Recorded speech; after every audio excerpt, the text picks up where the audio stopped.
Hello everyone and welcome to the 2014 North American Indigenous Games Daily Wrap-Up Show. I'm your host Roger Ross with my co-host Lachlan Medill. We're bringing you highlight coverage of the games all week and introducing you to special guests from the daily excitement of NAIG 2014 right here on Access 7 in Regina, Saskatchewan. Tuesday saw the action pick up with more sports added to the lineup for the second day of competition. It was a full day of wrestling, badminton, baseball, basketball, canoe kayaking, lacrosse, rifle shooting, soccer, softball, and Team Sask had a strong showing in wrestling and canoeing. We'll bring you the gold medaling results on those coming up a little bit later in the show. First off, let's check at some of the highlights of the day. Game 7 of the Under-16 female soccer at Leibel Field saw Team Ontario and Team BC come to a draw with both teams scoring one goal. Team Ontario's Nancy George scored one, and Team BC's Amber Charlie scored the other for her team. There were also close calls in the Under-16 boys lacrosse. Team New York captured the gold, Team Ontario the silver, and Team Manitoba will leave the North American Indigenous Games with the bronze.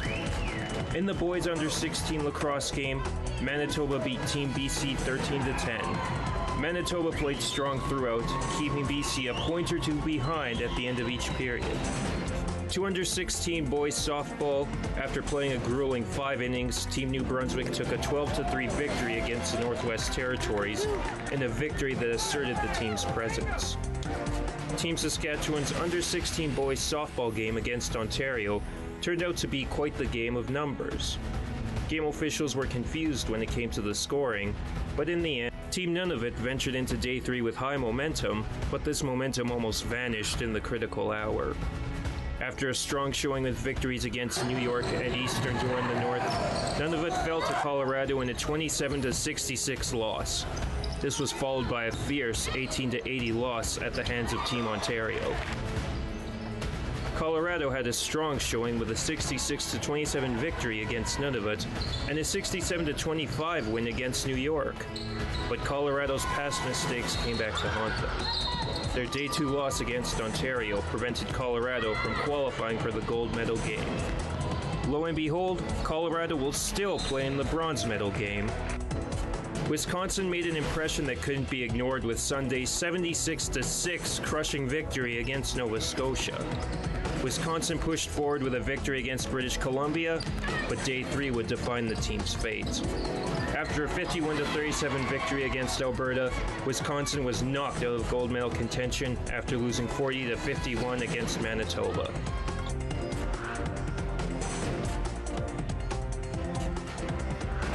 Skylar Deschambault seemed unstoppable when he followed a 4-0 victory with a 5-0 semifinal victory. Deschambault capped off the day with a 4-1 gold medal victory against Eastern Door of the North's Brandon Brasco.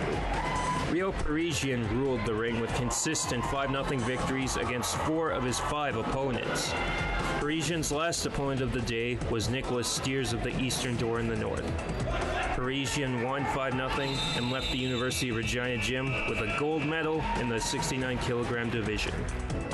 Dakota Sinclair took after her teammates with a 5-0 victory to take the gold in women's 80-kilogram. Sydney McIntyre brought home another gold medal from the 90-kilogram division.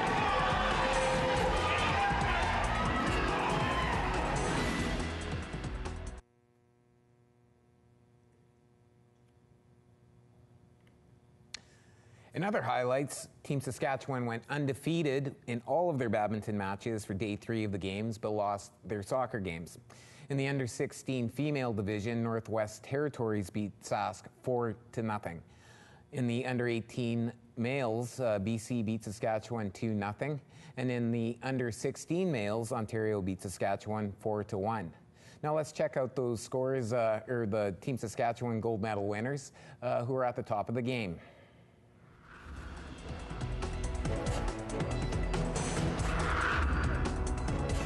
Taking gold for the 1,000-meter under-16 mixed division were Keisha and Mateo Custer. Top spot for the 3,000-meter under-14 were Chastity McCallum and Anna Stevenson. Winning the 3,000 meter under 14 gold competition were Alex Charles and Darwin Morin. The 3,000 meter under 16 were Christian Enenu and Danian Sawaf. Taking gold in the 6,000 meter under 19 race was Kelsey Marasti and Summer Mickles Stevenson. Over to wrestling now. Taking gold in the 63 kilogram male category was Skylar Deschambeau. In the 80 kilogram division, Dakota Sinclair placed first. 85 kilogram wrestling saw Daniel Sear at the top of the podium. Sydney McIntyre took the title for 90 kilograms. Ty Carter won the 115 kilogram category. And in the 69 kilogram category, Rio Parisien captured the coveted top honor.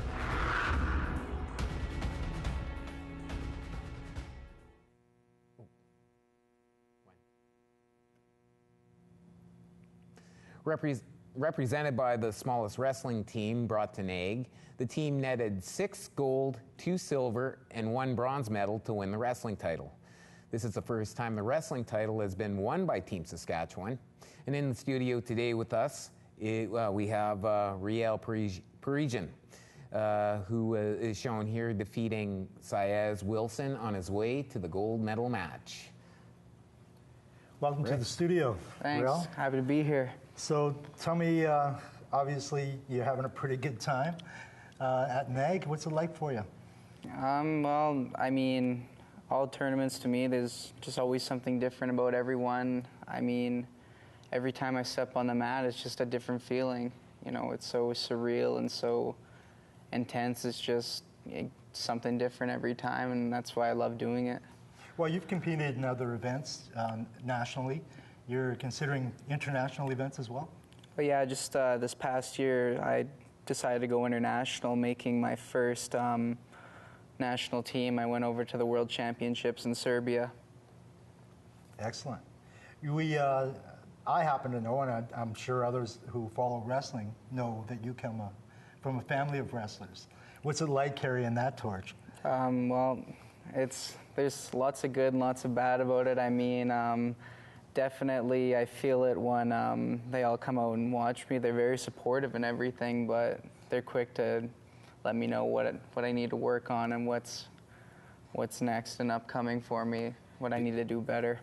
Did you get any feedback on your gold medal match from some of your uncles? Yes, I did actually. Just a couple of rookie mistakes, as they would say. A couple of things I need to work on, just basic things that I just need to know before they know.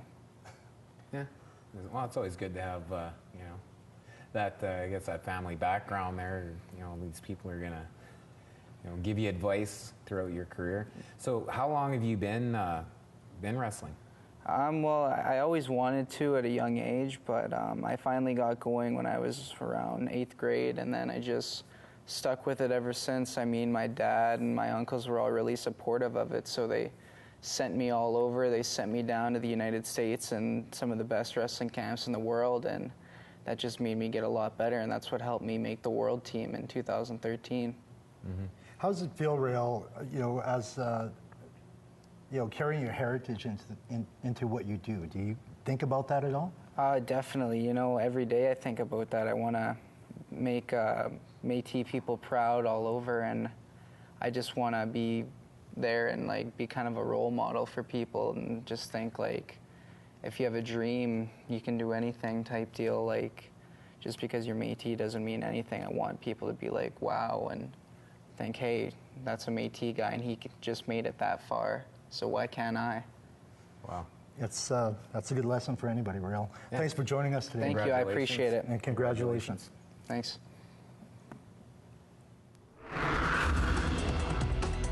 Player Profiles. Sponsored by Custom Creations. Vehicle accessories for your lifestyle. My name is Mandy LaRose Kuchkum. I attend Papixi's First Nations. Well, I've been playing volleyball for almost 6 years now. And where I have been training was Yorkton, and I played with a club team called Parkland Pounders. My interest came from my father, and why was because he led me to it. And he knew I had potential in it. Well, I think I want to go watch track and field.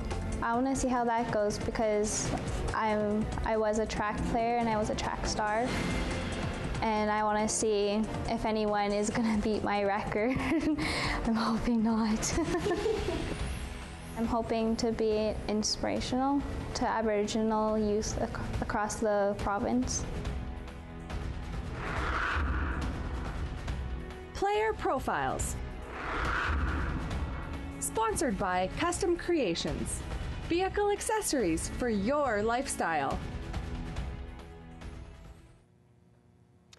Darius Andre of Team Northwest Territories has won an impressive 3 gold medals in men's under-14 canoeing. Tom Fenario explores the ambition and excellence that's driving Andre. And just like that, the calm on Wascana Lake was broken. The male under-14 canoe 1,000-meter final was the first race of the day. It was a dead heat at first, but slowly and surely one canoe began to pull away. I got 3 gold now. Push it, Darius! Darius Andre has been tearing it up on the lake. From the tiny Gwich'ya community of Sigachik in the Northwest Territories, this young man has come out of nowhere to dominate NAIG. I just try to focus on my lane and staying straight and lose a lot of power. And just try to glance at the person if they're coming up to me. He credits his canoe skills to learning the craft on the powerful Mackenzie River back home. Darius, look at me! Speaking of home, his mother says that Sigachik has taken notice of their native son. I just got a message this morning saying that he's all over the media. Darius has been doing so well, Jenny says she doesn't even get nervous anymore. He was so far ahead and I was so excited. We all knew he had it there. He's not done yet. Andre has 2 more races to go, and he's looking to add to his medal haul. Tom Fenario, APTN National News, Regina. The Cultural Village has been a hotbed of activity. We go now to Michael Hutchinson and Wanique Horn-Miller to find out more about the Indigenous California Lifestyles tent. A lot of people have come from far and wide to be here at the North American Indigenous Games, and including a very long way from California. And we have here Elder Jackie Tohuka Nunez, and I am from San Juan Capistrano, southern part of California. And we're here to bring the diversity of the North America to NAIG. All right, this is the Indigenous California Lifestyles tent. Let's go in and hear some teachings. Follow me. All right, Elder, can you tell us a little bit what you're going to be teaching in this tent? Well, we are going to teach the children some hands-on activities that will give them a memory, I think, when you start to have all the senses. So they're going to pound some yucca and make a yucca paintbrush. We're going to let them have a soapstone and make a little bead. I'm going to teach them a song. We'll do some storytelling and basket weaving, maybe make a ring toss. But then for the adults, I brought all these beautiful photographs because I felt like, you know, I may only have a minute with everyone. And so visually, you know, they say, picture tells, you know, better than 1,000 words, right? So I felt like these beautiful pictures would tell a story of our history. You know, we have a lot of young athletes from all over, and they're here trying to give their best physical effort and win North American Indigenous Games medals and maybe go on to Olympics. What role do you feel that their cultural knowledge plays in that journey? I think that when they know that they're Native and they're here in a bigger family picture, it really it inspires them, it motivates them. It's something that I feel that they're striving to be the best. So they're connected with every other tribe, even though it's not their tribe, but they're connected. And so I feel that there's, as a Native person, and you probably both feel the same way, there is that little seed of we almost have to be better than. And I love it that we're all on an equal plane. We're all Native American, we're celebrating who we are, and yet there's that drive to be the best in that athletic arena. So, but when I have talked to people, it's like this big extended family, and I love it. It's been beautiful. I was just noticing these really cool shoes. Can you tell us a little bit about those? They're a little itchy, but let me tell you, these were our indigenous shoes of California, and they're made out of yucca fibers. And the children will be able to touch this material by pounding a little piece of yucca and making a little teeny paintbrush, and they'll get a chance to see how we use the resources that were around us, just like the indigenous people up here have as well. But our basket weaving, we're basket weavers, and so they get a chance to really see and touch some of our basket materials as well. And there's one right there. That's a paintbrush right there. Pull it out right there. See that? That is a paintbrush, but it's also soap. So when they pound this, these turns into lots of little fibers, and they begin to feel the slimy soap. So this is not only going to be a paintbrush, but it's also going to be soap, so they'll be able to feel it and touch it. It's always interesting. You know, like you said, there's so much similarities and there is that connection, but there's also many differences because of the lands we live on. So thank you so much for giving us some time today. Oh, good. And I'd like to say goodbye and thank you in our language, because I think language is also another part. So in our language, we say Nokrun Lovek Ompalov, which means from a deep place in my heart, I thank you. And the way that we say goodbye is Ama. So Ama. Ama.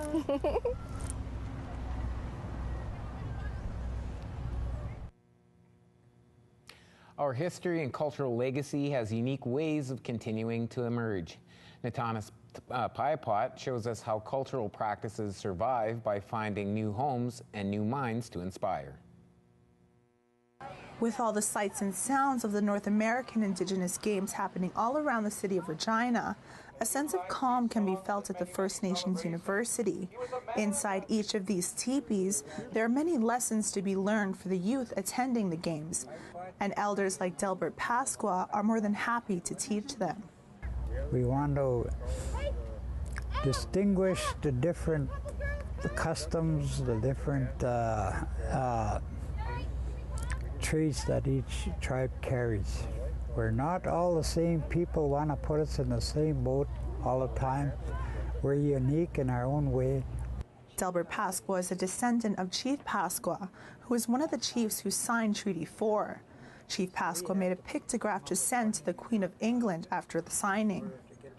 But somewhere in Winnipeg, the United Church got a hold of it, and they wanted to have a look at it. And so the United Church said he would send it back to the Scot. But they didn't send it, and that's why they have some of these English words written on there. They were trying to do the interpretation as well, but it went underground for 100 years. After the pictograph was up for grabs in an auction in London, England, it made its way back to the United States. There were some discrepancies as to who the true owner was, but eventually it was found to belong to Chief Pasqua. The descendants of Pasqua had to raise their own funds to buy back the pictograph, but they said it was worth it because it shows the true spirit and intent of Treaty 4. We started the process of the interpretation of the pictograph. But we know this one for sure means the treaty right to education. Yeah. This one here. Why? And because you got the lamp and you got the book, and the book's always an interpretation of learning. These teepees are not only here to promote culture, but they're also here to educate people about Treaty 4 territory and the history behind it. For a young person to walk into this gallery and say, that's my chief that signed the treaty in 1874. Want them to build that pride in being First Nation of who they are, identifying who they are. Natanas Piapot, APTN National News, Regina. Dave Canadian carries tremendous duty as chair of the NAIG board. But this burden reaps major rewards for communities throughout North America. Michael Hutchinson from APTN introduces you to Dave. Good evening. I'm here with Dave Canadian, who is the chair of the North American Indigenous Games. Sir, you know, a lot of work goes into these games. How does it feel to finally be here? Oh, it's a tremendous feeling. Like, this has been 3 years in the planning. You know, for me personally, it's been about 2 years putting the team together and with the planning and everything, the training, the team selections, and being at the opening ceremonies. I remember sitting in the stands and then looking at the clock, and it said 10 minutes to go, and then I was like saying, you know, like, this is it. Like, this makes it all worth it, you know. And then when the team started coming out, you know, it's such a tremendous feeling, you know. And then when my contingent came out, it's like, it was just so uplifting, you know. And what makes me really feel good is all these kids, this is an experience they'll never forget for the rest of their lives. You know, like, for the rest of their lives, they'll always remember that, like, how uplifting it was, you know. It's nothing can top this. This is tremendous. It's super. The opening ceremonies were definitely inspiring. You know, you talked about how this is so important to the kids and how this is going to, you know, is going to be a once-in-a-lifetime experience for some of these kids. What are your thoughts on how we can be more inclusive? How can we get more of those kids in our poverty-stricken and remote communities here to enjoy this experience? What it's going to take some adults or young adults to step up and coach and try to mentor these kids.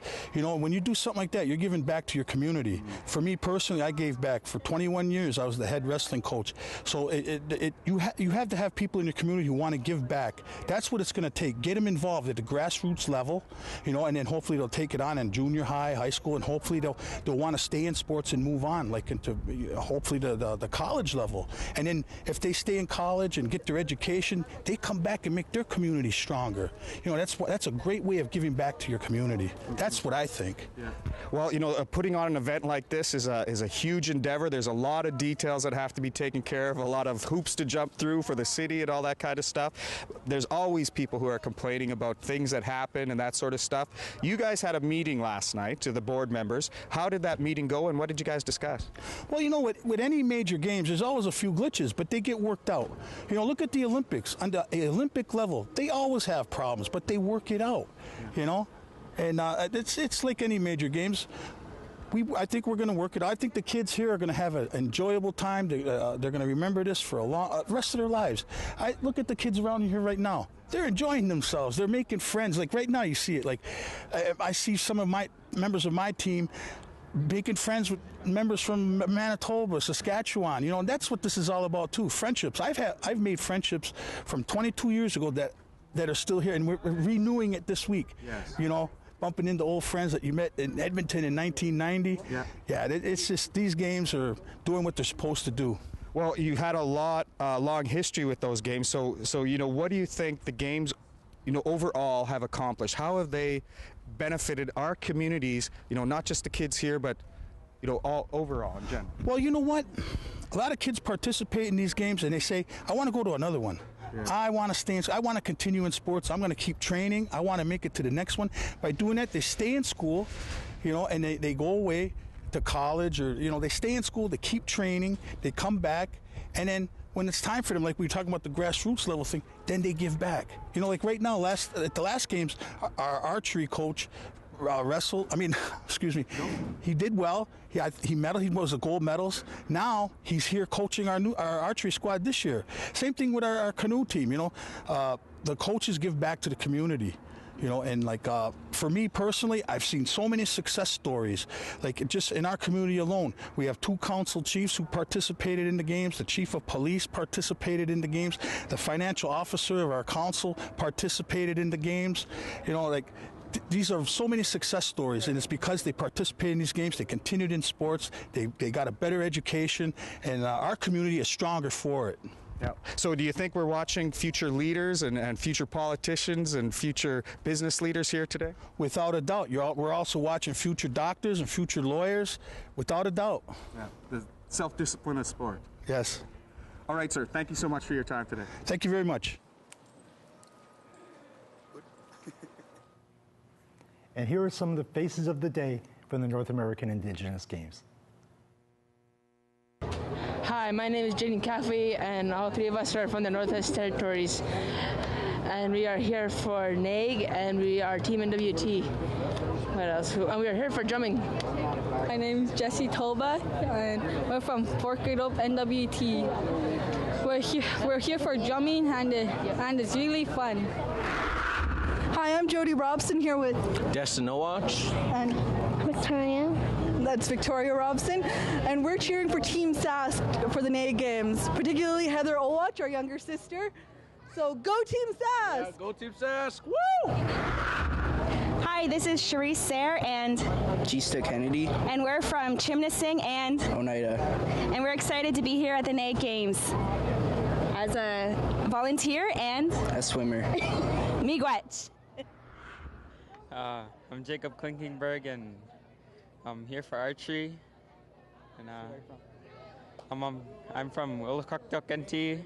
Hi everybody, I'm Julian Antoine. I'm from Fort Providence NWT. I'm going to be participating in archery, and I can't wait till this week is over. Hi, I'm Austin Karakwidlek from Willakuktuk NT. I'm here for archery as well. Go Team NWT. Hi, I'm Mariah Rinaldi. I'm on the 16U softball team for Team New York, and this is just a great experience. I'm Patty Drumheller. I'm on the 16U softball team for Team New York, and this has been really fun. Hi, I'm Hope, and I'm from Sudbury. It's in Ontario, and I'm cheering for Team New York, and I'm having a blast so far. We are here from Wisconsin, Team Wisconsin. My oldest son, Anthony, brought us here. He is on the Indigenous basketball team. This is his younger brother. In 2 years, I'll be trying out for wrestling for an Indigenous team for Wisconsin. And in breaking news, Saskatchewan has shown themselves to be a triple threat today, with several gold medals in athletics, canoeing, kayaking, and wrestling. Yesterday, Saskatchewan was one of 2 provinces to beat the Eastern Door in canoe kayaking. Establishing itself as the new front-runner, Saskatchewan wins gold in 18 of the races, compared with Eastern's 14 gold medals. And that's our show for the day. That's just about it. Day 3 from North American Indigenous Games. Make sure you catch us tomorrow evening. We're back at the same time right here on Access 7. As the games continue all week, be sure to catch all the action on Channel 7 or Channel 70 in HD. And tomorrow we'll be reviewing all of Day 4's sporting and cultural events. We'll have badminton, baseball, basketball, canoe kayaking, lacrosse, rifle shooting, soccer, track athletics, volleyball, swimming, and softball. Check out myaccess.ca/NAIG to see what we've got lined up for coverage, and stay tuned for the current medal standings. Thanks for joining us, and we hope to see you again tomorrow night. Have a good one, people. Mantan Laba.